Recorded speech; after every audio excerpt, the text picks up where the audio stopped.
Should you cut out negative people who fuel your limiting beliefs? Perhaps you have a friend who constantly makes negative comments about your body, or maybe your significant other is always putting you down in small ways. You may not know it, but the people you care about most may be fueling your limiting beliefs. It's always difficult to acknowledge, let alone accept, when a friend, significant other, or family member is making you miserable.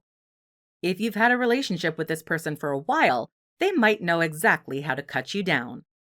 Chances are they've been chipping away at your self-esteem for years, probably because they're insecure about themselves in some way.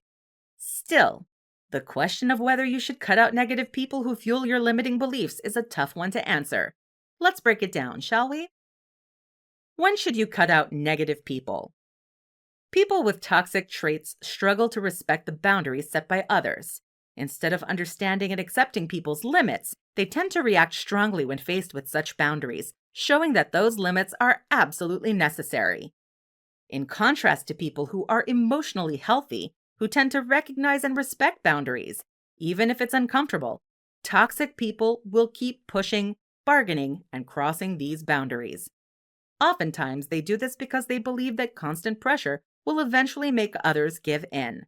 When others do give in, it reinforces their behavior.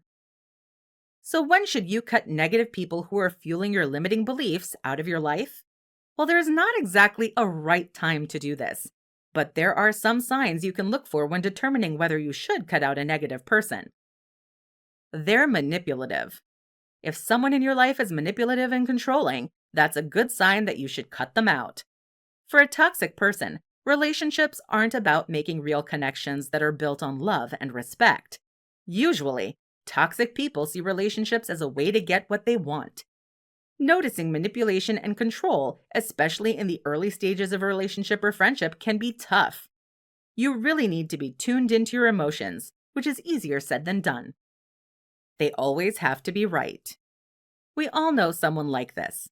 Toxic people often struggle to admit when they're wrong, whether it's a small mistake or hurting someone deeply. Owning up to it threatens their ego. They always claim to be right and put their self first. Usually, toxic people won't own up to their mistakes. However, they'll be quick to broadcast any mistakes you make. This is a great example of how toxic people fuel your limiting beliefs. They play the victim. Playing the victim is another example of manipulation. Once again, toxic people believe that they can't be wrong, which is why, if you call them out for something they did, they'll be quick to play the victim. In contrast, an emotionally healthy person will be able to own up to their mistakes and recognize when they've hurt your feelings.